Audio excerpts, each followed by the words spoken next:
Social media पर likes और followers की चाहत कई बार जानलेवा साबित होती है। ऐसा ही एक दिल दहलाने वाला मामला मुजफ्फरनगर के भोपाल थाना क्षेत्र के गांव मोरना से सामने आया। 24 वर्षीय युवक टिंकू की जहरीले कोबरा के काटने से मौत हो गई। शनिवार शाम करीब 7 बजे गांव मोरना निवासी मंगल के घर में एक जहरीला कोबरा घुस आया।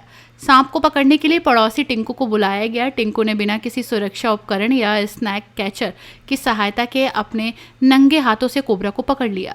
मौके पर मौजूद लोगों ने इस घटना का वीडियो बनाया और वीडियो बनते देख टिंकू ने सांप को बोरी में डालने के बजाय उसके साथ खेलना शुरू कर दिया।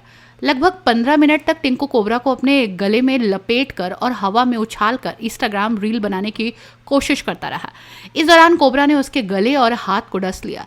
बताया जा रहा है कि टिंकू उस समय नशे में था, जिसके कारण उसे सांप के काटने का एहसास नहीं हुआ। इसके बाद उसने सांप को बोरी में डालकर घर से दूर जंगल में छोड़ दिया और रात करीब 9 बजे अपने घर लौट आया। परिजनों के अनुसार घर लौटने के बाद टिंकू ने खाना खाया और सोने चला गया।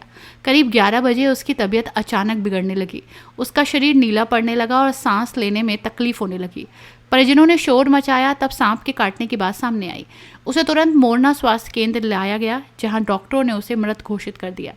घटना की सूचना मिलते ही भोपाल पुलिस ने शव को पोस्टमार्टम के लिए भेज दिया। वन विभाग की टीम ने सांप को जंगल में सुरक्षित छोड़ दिया है और इस हादसे ने पूरे इलाके में सनसनी फैला दी है। सोशल मीडिया के खतरनाक ट्रेंड पर अब सवाल उठ रहे हैं। मेरा नाम अंकित कुमार है जी, मैं मोहल्ले से हूँ। मेरे आज छोटा भाई चाचा का लड़का मेरे मोहित काम पे से आ रहा था। मतलब पड़ोस में थोड़ी देर में गाँव वो पड़ता है घर मंगल का, तो उसके घर में एक सांप था। उन्होंने आवाज लगा के बुलाया, मुझे भाई ऐसे हमारे घर में सांप है। वो चला गया देखने के लिए। उसे कहने लगे भाई से पकड़ लिया कि 500-400 रुपये देते हुए उसे मतलब बेला फुसला ऐसे ऐसे कर देते उसे बाहर छोड़ दिया। वो उनके बेला फुसला में आके वो सांप को पकड़ने लगा। जैसे उन्होंने सांप को पकड़ा, एकदम उसका सांप ने एक के हथेली में काट लिया, एक ही हाथ पे काट लिया। और उस कारण उसकी मतलब उन्होंने हमें सूचना की बात की। अगर वो टाइम पे हमें सूचना देते तो हम उसे दिखा देते थे, इलाज करवा देते थे। उन्होंने हमें कुछ नहीं बताया, ना समय को उसका इलाज हुआ। हमें पता लगा जी 9 बजे के आसपास। हम उसे जैसे हॉस्पिटल में मुजफ्फरनगर ले गए, उन्होंने मृत घोषित कर दिया। उसकी मृत्यु होगी।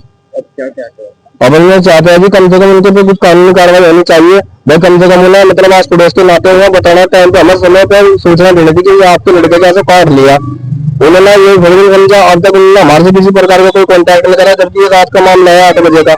उन्होंने किसी बारे में हमको कोई टाइम नहीं दी और जो मतलब छोड़ दिया चल जा। घर से मतलब बता देते कि भाई था लड़के का ऐसे हो गया, हम कोई कार्रवाई करते हैं दिखाते गए ना गए उसका ट्रीटमेंट करते शायद उसकी जान बच जाती, पर ऐसा कुछ नहीं हो पाया अब तक।